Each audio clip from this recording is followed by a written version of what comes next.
اللہ تبارک و تعالیٰ نے آپ کو خلعت نبوت عطا فرمایا، اور نینوا ایک شہر ہوا کرتا تھا عراق میں، اس شہر کے لوگ آپ کی امت تھے۔ حضرت یونس علیہ الصلوۃ والتسلیم اپنی قوم میں تبلیغ فرماتے رہے، لیکن پوری قوم جو ہے بت پرستی کی شکار تھی، اور آپ کی تبلیغ سے کوئی ایک بھی مسلمان ہونے کو تیار نہیں۔ یونس علیہ السلام مسلسل انہیں سمجھاتے رہے، اللہ تعالیٰ کی طرف بلاتے رہے۔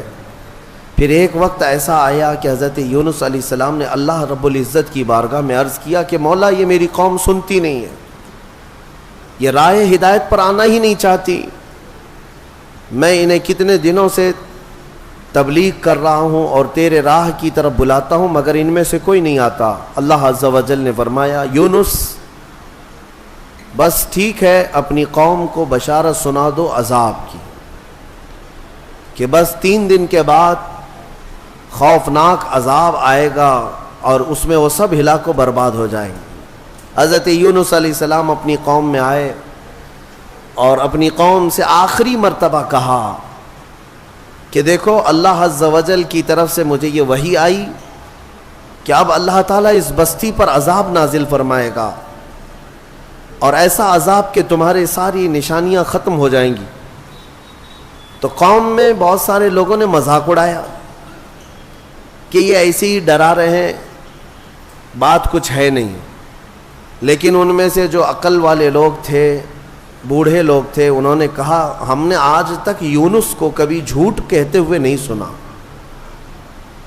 علیہ الصلاۃ والتسلیم۔ حضرت یونس علیہ السلام یا کوئی بھی نبی ہو، اعلان نبوت سے پہلے یا بعد میں کبھی انبیاء سے کوئی گناہ سرزد نہیں ہوتا۔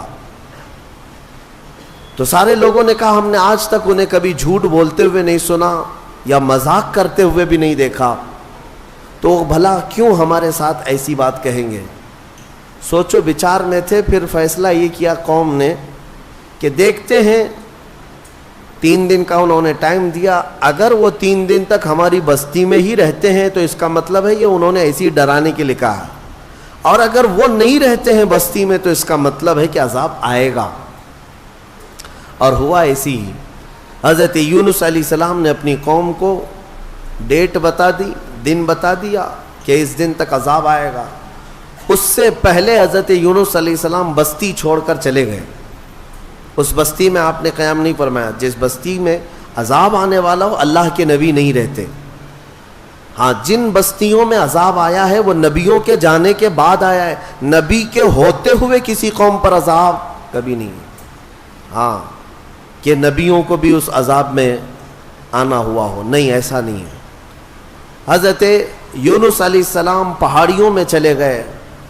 اب بستی کے لوگوں نے دیکھا 1 دن باقی تھا جو میعاد کا تھا، جو بتایا ہوا تھا۔ تو لوگوں نے صبح اٹھ کر کے دیکھا تو آسمان پر گھنے بادل چھائے ہوئے ہیں، ڈر کا ماحول ہے، اور پوری بستی میں ایک عجیب سی کیفیت طاری ہے، یعنی سناٹا طاری ہے اور ہو کا عالم ہے۔ آسمان پر گھنگور گھٹائیں چھائی ہیں اور ڈراؤنی شکل کی بدلیاں۔ تو لوگ ڈر گئے اور کہا، یونس علیہ السلام سچ کہتے تھے، اللہ کا عذاب آنے والا ہے، ہم جس بت پرستی میں تھے اس سے ہمیں توبہ کرنا ہوگا۔ تو سارے کے سارے لوگ اپنے اپنے گھروں سے نکل آئے، بچے، بوڑھے، جوان، مرد، عورتیں، سارے کے سارے میدان میں جمع ہوئے اور رونے لگے، گڑ گڑانے لگے، توبہ کرنے لگے اللہ کی بارگاہ میں۔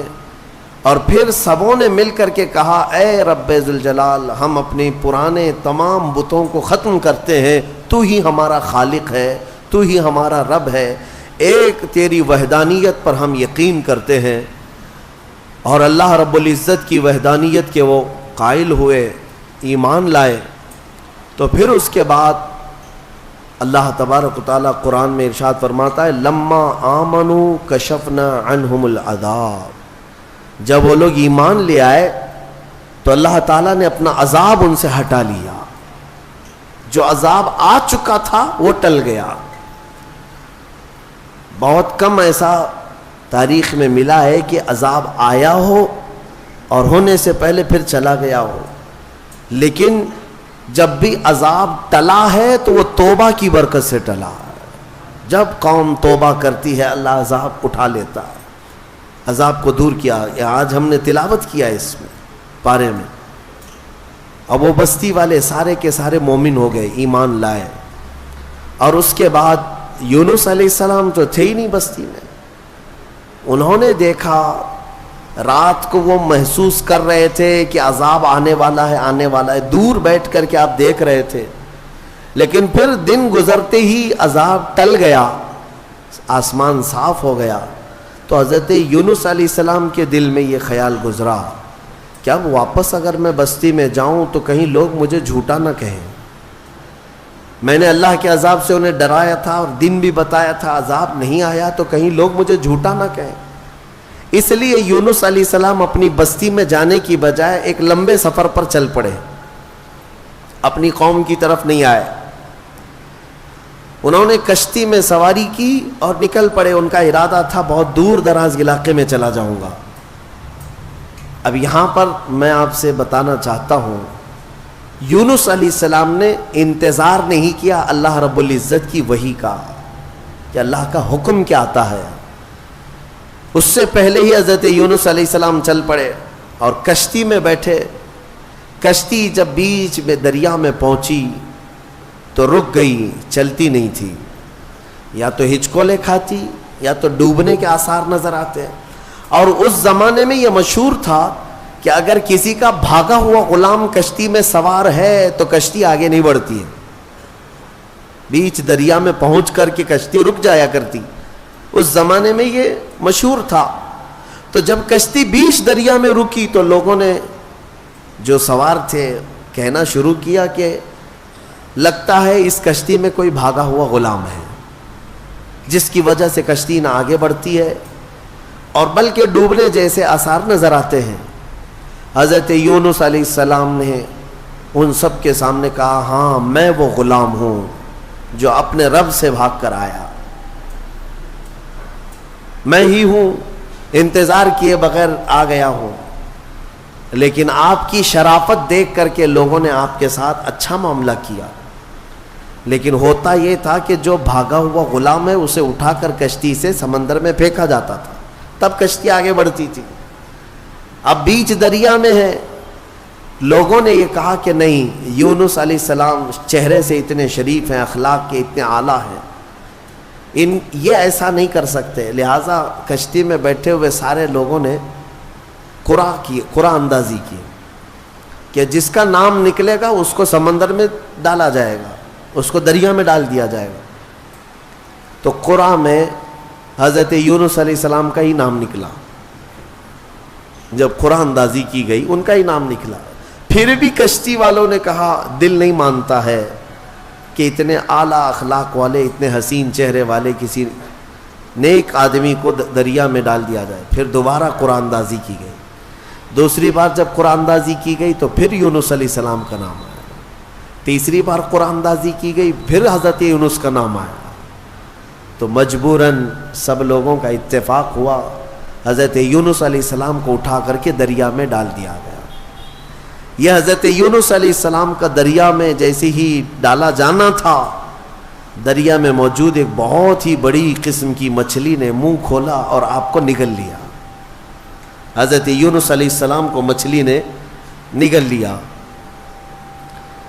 اب آپ مچھلی کے پیٹ میں چلے گئے، لیکن ایک بات یاد رکھیں، مچھلی کی غذا بن کر کے نہیں گئے تھے آپ کہ مچھلی نے نبی کو غذا بنا لیا ہو، لقمہ بنا لیا ہو، بلکہ مچھلی کو حکم تھا کہ یہ تیری غذا نہیں ہے بلکہ یہ میرے نبی کی امان گاہ ہے، حفاظت گاہ ہے۔ اور مچھلی کے پیٹ میں یونس علیہ السلام گھنٹہ، 2 گھنٹہ، 3 گھنٹہ، دن، 2 دن نہیں، 40 دن تک رہے، 40 دن تک مچھلی کے پیٹ میں رہے، اور وہ دریا میں آپ کو لے کر گھومتی رہی۔ مچھلی کے پیٹ میں اندر رہنا کیا یہ ممکن ہے یا ناممکن ہے؟ میرے عزیزوں، آپ کو حیرت ہوگی، تھوڑا سا آپ مطالعہ کریں اور سرچ کریں تو آپ کو پتا چلے گا آج کی دنیا میں بھی سائنس میں یہ ریسرچ سے ثابت ہوا ہے.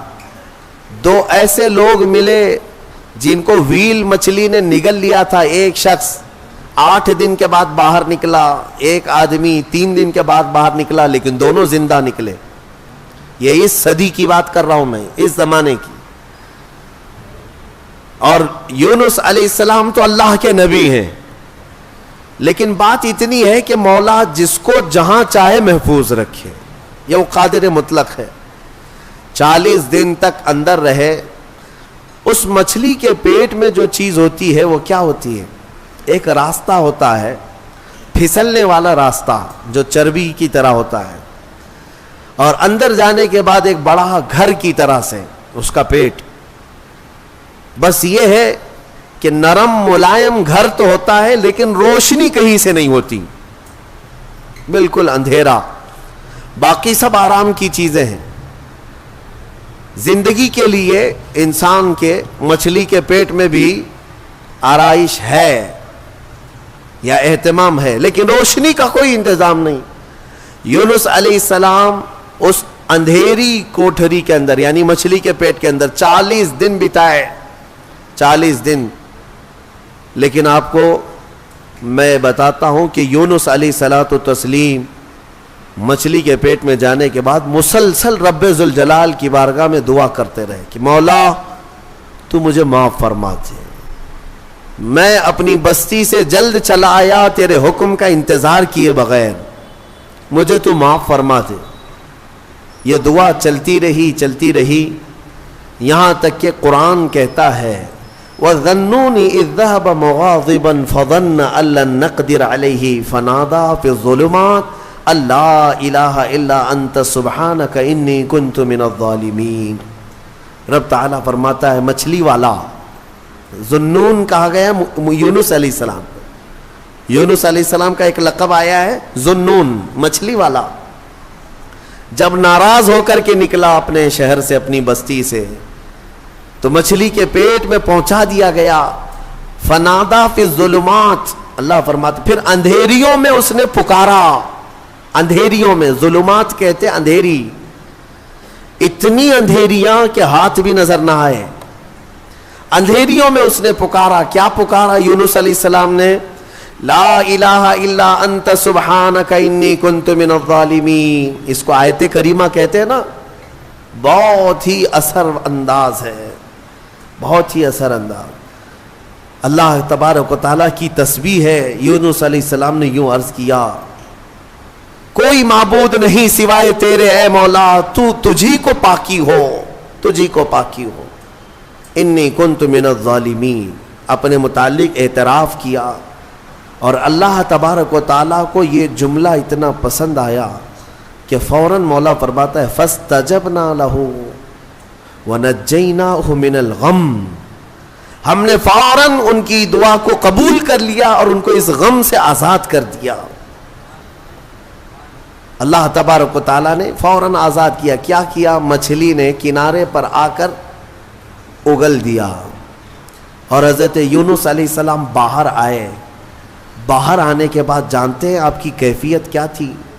ساحل پر آپ لیٹے رہے ایسے کہ آپ ہاتھ بھی نہیں اٹھا سکتے تھے, پیر بھی نہیں اٹھا پاتے, اور جسم اتنا کمزور, اتنا نحیف ہو چکا تھا, پورا جسم سفید ہو چکا تھا, پورا جسم سفید. اور آپ 8 دن تک بے ہوش رہے وہیں ساحل پر, اور اس کے بعد 40 دن تک سوئے رہے وہیں پر, اٹھ نہیں پائے 40 دن تک. لیکن رب ذوالجلال نے وہاں پر آپ کا کیا انتظام فرمایا تھا؟ حدیث پاک میں بھی ملتا ہے آپ کے سر کے پاس اللہ نے کدو کی بیل پیدا فرمائی, کدو کی بیل. اور کدو قریب آپ کے منہ کے قریب آتا اور آپ بغیر کسی محنت کے اسے کھا لیا کرتے تھے. اور ایک ہرن آتی جو آپ کو قریب سے دودھ پلا کر چلی جاتی تھی. آپ کو میں حدیث پاک بتاؤں, حضور پاک صلی اللہ تعالیٰ علیہ وسلم کے پاس ایک صحابی نے کدو پیش کیا, تو میرے آقا صلی اللہ تعالیٰ علیہ وسلم نے لیا اور مسکرایا اور فرمایا یہ میرے بھائی یونس کا پھل ہے، اور حضور نے اسے پسند فرمایا. اور کدو کے فوائد آج بھی لوگ گنا رہے ہیں. جب نہایت کمزوری ہو تو کدو کو کھانے سے فوری طور پر طاقت پیدا ہوتی ہے. جتنی بھی اس کے اندر کمیاں آئی ہوں اس کدو کے ذریعے سے اس کی اصلاح ہوتی ہے. بلکہ عاشقوں کی جماعت اس کو کدو نہیں کدو شریف کہا کرتے ہیں. ہاں، حضور پاک صلی اللہ تعالیٰ علیہ وسلم کی مرغوب غذا ہے، پسندیدہ ہے. نبیوں سے جو چیز ریلیٹڈ ہو جائے وہ یقیناً شریف تو ہوتی ہے. یہ حضرت یونس علیہ السلام پھر 40 دن کے بعد کھڑے ہوئے. 50 دن ہو گئے آپ کو، اور پھر 40 دن مچھلی کے پیٹ میں. یوں سمجھ لیں تقریباً 3 مہینے کا عرصہ گزر گیا اپنی بستی سے بچھڑے ہوئے. واپس جب 3 مہینے کے بعد یونس علیہ السلام اپنی بستی میں آئے تو ساری بستی والے بڑے خوش ہو گئے ہیں. سب دوڑے دوڑے آئے، آپ کے ہاتھوں پر سارے لوگوں نے بیعت کیا، اور اللہ کے نبی کی جیسی پیروی کرنی تھی پوری بستی والوں نے پیروی کیا. اللہ تبارک و تعالیٰ نے اس قوم کو معاف فرمایا. میں نے پڑھا جتنے نبیوں کی امتیوں کے بارے میں، صرف یونس علیہ السلام کی قوم ایک ایسی ہے جو گناہ کے بعد یا شرک اور بت پرستی کے بعد واپس پلٹ آئی تو اللہ نے ان کو اپنے محبوب جماعت میں شامل فرمایا. اتنا ہی نہیں، کچھ تفسیروں میں یہ بھی ہے کہ یونس علیہ السلام کی امت کو اللہ تعالیٰ نے آج تک زندہ رکھا ہے. جیسے اصحاب کہف ہیں، یونس علیہ السلام کی امت کے لوگ وہ پہاڑیوں میں، جزائر میں کہیں پر ہیں. بعض مفسرین وَمَتَّعْنَاهُمْ کی تفسیر کرتے ہوئے فرماتے ہیں کہ وہ آج بھی زندہ ہیں، اور جب امام مہدی آئیں گے تو امام مہدی کی فوج میں وہ یونس علیہ السلام کی امت بھی شامل ہوگی. بعض تفاسیر میں یہ موجود ہے. تو یعنی میرے عزیزوں اس میں کئی چیزیں موجود ہیں. پہلی بات تو یہ ہے، میں آج ہی کہہ رہا تھا کبھی کبھار ہمیں یہ احساس ہوتا ہے حالات دیکھنے کے بعد کہ قوم کو ہم بھی صبح شام بیدار کرنے کی کوشش کرتے رہتے ہیں. کچھ ہمارے خلاف بولتے ہیں، یا کچھ ہمیں طعن و تشنیع کرتے ہیں، یا کچھ ہمیں گالیاں دیتے ہیں. ٹھیک ہے، سب کا اپنا اپنا حصہ ہے. لیکن انسانی فطرت ہوتی ہے، کبھی انسان اوب جاتا ہے. کیا ان کے پیچھے سر کھپائیں، چھوڑو جانے دو. قوم اپنے اپنے راہ دیکھے گی، میں اپنی اصلاح کر لوں، آخرت میں مجھے جواب دینا ہے. سچ بتاؤں، آج ہی میں کہہ بھی رہا تھا اس بات کو کہ کبھی دل کرتا ہے کہ یہ حالات جو آج ظالم بنا رہے ہیں، ایک بعد دیگرے ظلم کی ایسی نئی صورتیں یہ لا رہے ہیں کہ انہیں ہر چیز سے اب تکلیف ہونے لگ گئی. اذان سے، نماز سے، ٹوپی سے، داڑھی سے، برقعے سے، قرآن سے، اسلام سے، میرے نبی کے نام سے. کیا چیز بچایا گیا؟ ساری چیزیں دھیرے دھیرے. بلکہ آپ یہ بھی کام شروع کر دیا گیا کہ ادھر اذان ہو رہی ہو اور ادھر سامنے مسجد کے باہر کچھ شرپسند ناچ گانے کر رہے ہوں، وہ اپنی آوازیں بلند کر رہے ہوں. یہ شیطانی شرارتیں عروج پر آ رہی ہیں، تیز ہوتی جا رہی ہیں. ان حالات میں ہماری قوم کی ذمہ داریاں کیا تھیں؟ کیا یہ آپس میں گتھم گتھا رہے، علماء کی ٹانگ پکڑ کر کے کھینچے، ایک دوسرے کو قتل کرنے کے منصوبے بنائے؟ اسی لیے کسی نے کہا تھا کہ نشیمن سے دھواں اٹھتا ہے اور تم کہتے ہو ساون ہے. گھر کو آگ لگی ہوئی ہے، گھر جل رہا ہے، اور تم کہہ رہے ہو کہ ساون کا مہینہ چل رہا ہے. میرے عزیزوں، ان چیزوں سے اوپ کر کے کبھی ہم اگر یہ سوچتے ہیں کہ چھوڑو جانے دو، ہم جنگل کی طرف چلتے ہیں 2 بکریاں لے کر کے. میرے آقا صلی اللہ علیہ وسلم کی حدیث بھی ہے، وہ شخص اخیر زمانے میں اپنا ایمان بچا لے جائے گا جو چند بکریاں لے کر کے جنگلوں کی طرف چلا جائے گا.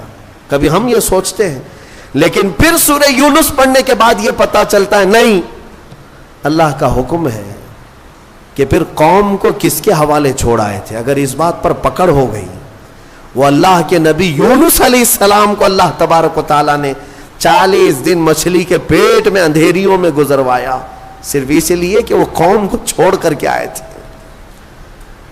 ہاں، علماء کو قوم کو چھوڑ کر جانے کی اجازت بھی نہیں ہے. بہرحال ہم دعا یہی کرتے ہیں کہ مولا تبارک و تعالی کسی کے ذریعے سے امت مصطفیٰ کی اصلاح عطا فرمائے، انہیں ہدایت عطا فرمائے۔ میرے عزیزوں، دوسری بات مجھے یہ عرض کرنی ہے کہ قوم یونس شرک بھی کر رہی تھی، بت پرستی بھی کر رہی تھی، لیکن سچے دل سے ایمان لانے کے بعد آیا ہوا عذاب ٹل گیا۔ بدلیاں چھا چکی تھی، پورے آسمان پر نظر آ رہی تھی، وہ عذاب ٹل گیا۔ میں آج پھر سے یہی کہتا ہوں، اگر یہ ظالم مسلط کیے گئے ہیں تو یہ بھی اللہ کا ایک عذاب ہے، اللہ کا عذاب ہے۔ تمہارے سروں پر اگر نیچ قسم کے لوگوں کو مسلط کیا جا رہا ہے تو یہ عذاب ہے، اور عذاب ٹلنے کے لیے توبہ ضروری ہے۔ اجتماعی طور پر اگر آج بھی لوگ توبہ کی طرف آ جائیں اور سچے دل سے اپنے اخلاق اور اپنے اعمال کی اصلاح کر لیں تو مجھے امید ہی نہیں بلکہ یقین ہے کہ مولا ان ظالموں کو کیفر کردار تک پہنچائے گا اور پھر تمہیں کھویا ہوا وقار ضرور عطا فرمائے گا۔ بزرگوں نے ہمارے فرمایا ہے کہ ہمیں واپس ملے گی ساری چیزیں، لیکن شرط یہ ہے ان کنتم مؤمنین، تم سچے ایمان والے تو ہو جاؤ، حضور پاک صلی اللہ تعالی علیہ وسلم کے قدموں کی طرف تو آ جاؤ۔ اور سبوں نے جگہ جگہ کر کے تمہیں یہ پیغامات دیے ہیں، اٹھو وگرنہ حشر نہ ہوگا پھر کبھی، دوڑو کہ زمانہ چال اپنی چل گیا۔ بہت شارٹ ٹائم تمہارے پاس ہے اے میرے عزیزوں، لمیٹڈ پیریڈ میں تمہاری زندگی ختم ہونے والی ہے۔ مجھے کبھی کبھار یہ سوچ کر کے حیرت ہوتی ہے کہ ہمارے بچوں کا مستقبل کیا ہوگا، وہ کس قدر چیلنجز سے ان کی زندگی گزرے گی پتہ نہیں ہے۔ آج علماء کی کثرت ابھی بھی موجود ہے، جبکہ آج آپ کے حالات یہ ہیں کہ کوئی ایک بھی اپنے بچے کو عالم بنانا نہیں چاہتا، حافظ نہیں بنانا چاہتا۔ ختم ہو جائیں گے، یہ ختم ہو جائیں گے، یہ محرابیں خالی ہو جائیں، اذان دینے کے لیے کوئی ملتا نہیں ہے۔ اور یہ حدیث پاک میں ملتا بھی ہے، حضور پاک صلی اللہ علیہ وسلم نے ارشاد فرمایا کہ لوگ اپنی نمازوں کی امامت کے لیے ڈھونڈا کریں گے اور کوئی نہیں ملے گا، پھر لوگ جاہلوں کو اپنا سردار بنائیں گے، وہ زمانہ آئے گا۔ ان چھوٹے بچوں کا میں سوچتا ہوں کہ یہ کیسے چیلنجز سے ان کی زندگی گزرے گی۔ آج کتے بھونک رہے ہیں اور سر چڑھ کر کے ناچ رہے ہیں، انہیں نشہ ہے، غرور ہے، گھمنڈ ہے، تخت کا، طاقت کا، حکومت کا، اور آپ دیکھ رہے ہیں یہ کے بعد دیکھ رہے یہ ظلم کی نئی نئی داستانیں لکھنا چاہتے ہیں۔ جو چیز کبھی سنا بھی نہیں تھا وہ اب ٹاپک شروع ہو چکے ہیں۔ مسجدوں کی تاریخ نکالی جائے گی۔ میں آپ کو آج سے کئی سال پہلے کہتا تھا، آج پھر سے میں کہتا ہوں، یاد رکھنا بات یہاں تک بھی آئے گی کہ تمہارا کلمہ طیبہ بھی انہیں گڑنے لگ جائے گا، کلمہ طیبہ بھی تمہارا لا الہ الا اللہ کہنا ان کے لیے گڑنے اور چبھنے لگ جائے گا۔ پھر وہ اس بات پر بھی آئیں گے کہ تم ہمارے خداؤں کا انکار کرتے ہو۔ ظاہر سی بات ہے، کلمہ طیبہ ہے ہی بنیادی اس بات پر ہے۔ یہ ان حالات کی طرف میں صرف اس لیے بار بار تنبیہ کرتا ہوں کہ اگر آج ہم اپنے اخلاق اور اعمال کی اصلاح نہیں کریں گے تو کل کا آنے والا دن ہمارے لیے اور بھی اندھیریاں لے آئے گا، اور بھی سخت ترین ہوگا۔ بہرحال سورہ یونس کے اختتام ہو چکے۔ سورہ توبہ کی آخری آیت مجھے عرض کرنی تھی جو بڑی فضیلت والی بھی ہے۔ دو آیتیں ہیں اور بڑی فضیلت والی آیتیں ہیں، جس میں اللہ تعالیٰ فرماتا ہے لَقَدْ جَاءَكُمْ رَسُولٌ مِّنْ أَنفُسِكُمْ عَزِيزٌ عَلَيْهِ مَا عَنِتُّمْ حَرِيصٌ عَلَيْكُمْ بِالْمُؤْمِنِينَ رَءُوفٌ رَحِيمٌ۔ تحقیق کہ تمہارے پاس ایک ایسا رسول آیا جسے تمہارا تکلیف میں پڑنا دیکھا نہیں جاتا، اس رسول کو برداشت نہیں ہوتا تمہارا تکلیف میں پڑنا۔ ایک صفت میرے رسول کی یہ بتائی، عزیز علیہ ما عنتم، رسول کو یہ گوارا ہی نہیں ہوتا کہ امت تکلیف میں ہو۔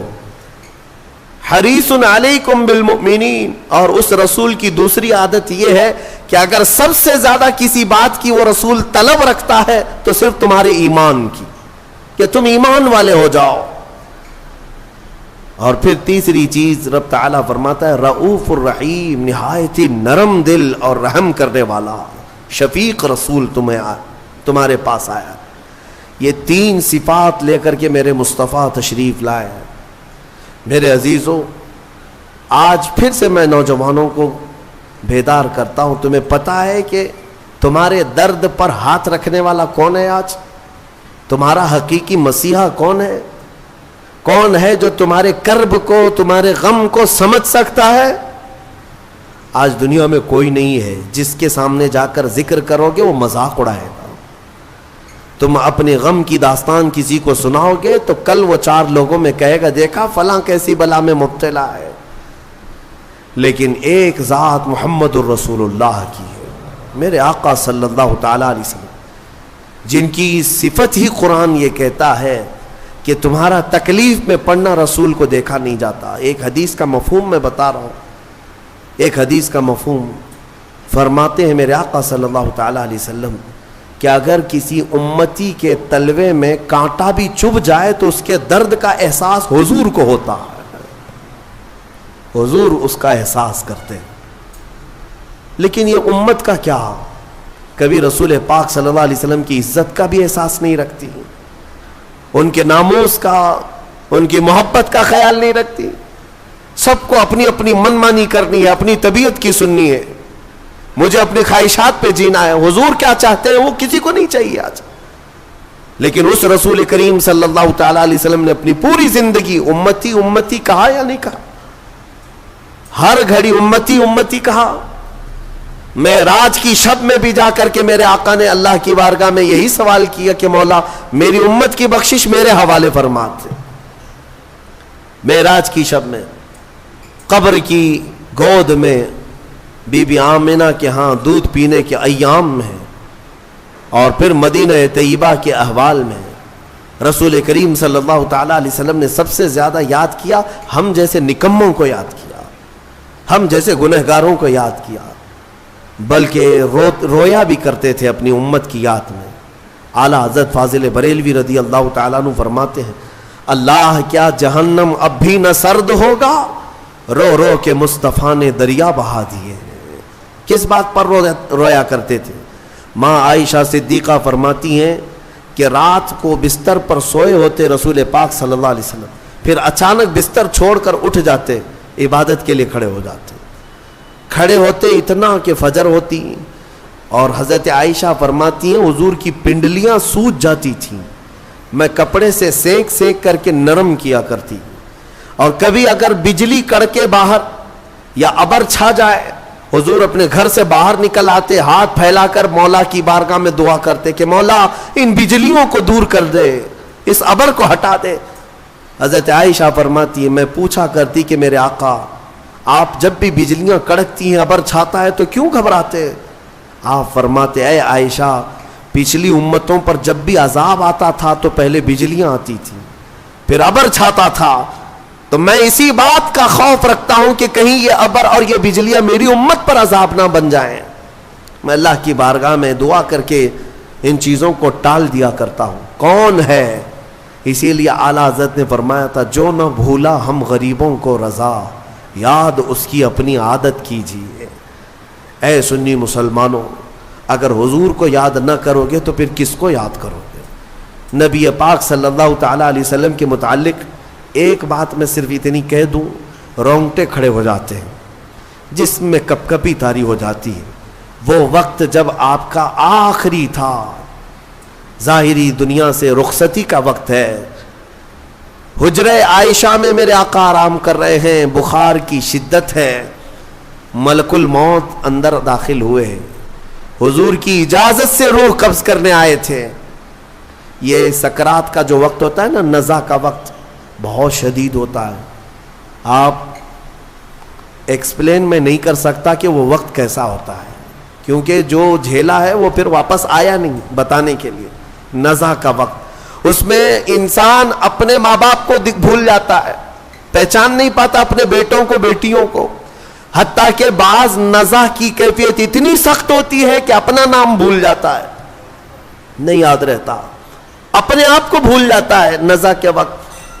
لیکن میرے مصطفیٰ کریم صلی اللہ تعالیٰ علیہ وسلم اس کیفیت میں جب نزع کا وقت تھا، ملک الموت قریب آئے تو کیا پوچھا جانتے ہیں؟ پوچھتے ہیں اے اسرائیل یہ نزع کا وقت بڑا سخت ہوتا ہے، بہت درد والا ہوتا ہے. بتا تو ذرا کیا میری امت کو بھی اس حالت سے گزارا جائے گا؟ جو نہ بھولا ہم غریبوں کو رضا.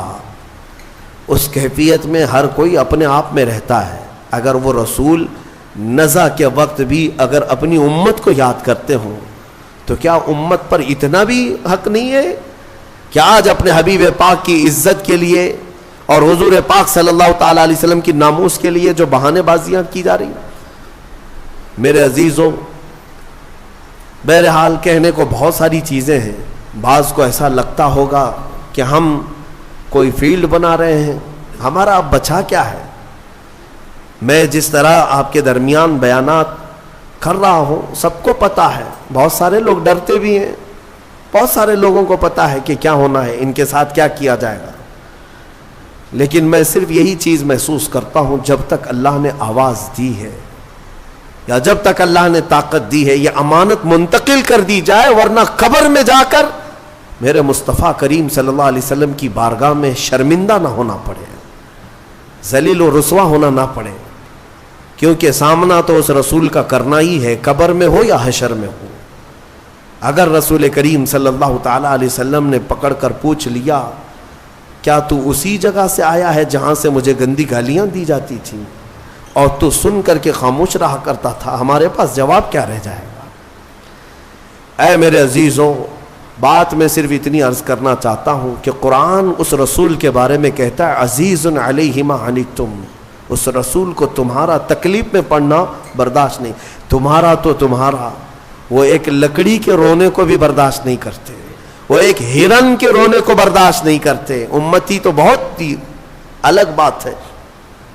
حدیث میں ملتا ہے جس لکڑی کو پکڑ کر میرے آقا خطبہ دیتے تھے جمعہ کو، ایک بار حضور نے چھوڑ دیا اس کو، وہ لکڑی رونے لگی اور اس کی آواز پوری مسجد میں آ رہی تھی. حضور بیچ خطبے سے اتر آئے اور جا کر کے اس لکڑی کو اٹھایا، سینے سے لگایا. صحابہ نے پوچھا حضور یہ کیا بات ہے؟ کہا جو تم آواز سن رہے تھے یہ لکڑی کے رونے کی آواز ہے. کیوں رو رہی تھی؟ اس لیے کہ مجھ سے جدا ہونے کے غم میں رو رہی تھی. میں اس کو اپنے ہاتھ میں رکھا کرتا تھا اور چھوڑ دیا تو میرے غم میں رو رہی تھی، لیکن اس کا رونا مجھ کو دیکھا نہ گیا، میں خطبے سے اتر آیا. وہ رسول ہے. اگر ایک لکڑی جدائی کے غم میں روئے تو میرے آقا ممبر سے نیچے آ جائیں. امتی روئے تو کیا وہ رسول ہمارے خوابوں میں نہیں تشریف لائیں گے؟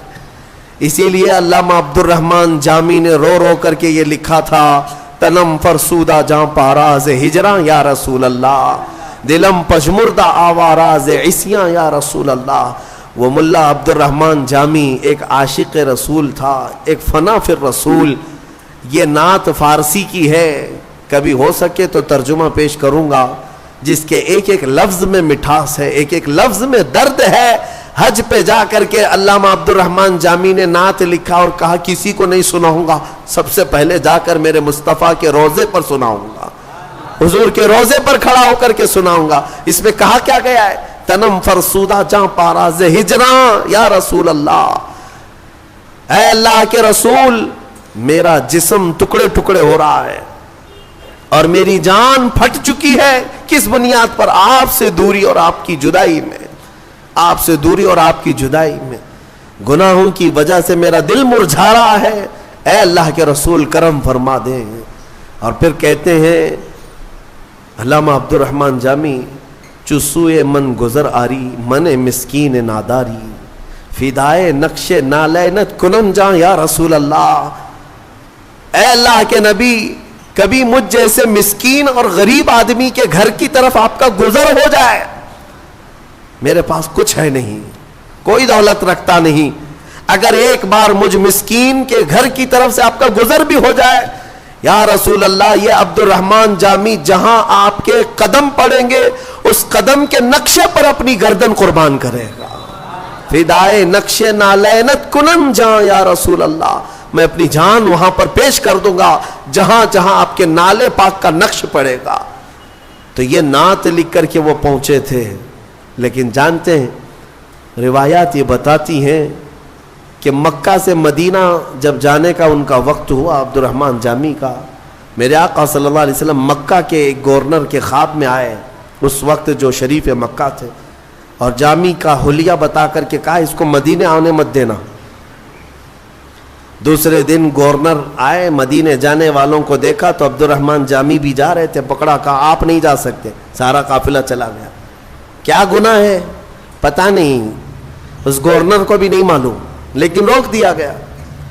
عبد الرحمن جامی روتے رہے۔ دوسرے دن انہوں نے سوچا یہ تو شاہی حکم ہے، درباری حکم ہے، مین راستے سے اب جانے نہیں دیا جائے گا۔ انہوں نے بہانے سے ایک اونٹ والے کو پیسے دے کر کہا تیرے اونٹ کے اوپر جو سامان لدتا ہے اس کی ایک گونی میں، ایک تھیلے کے اندر مجھے سل دے اندر اور مدینے لے چل۔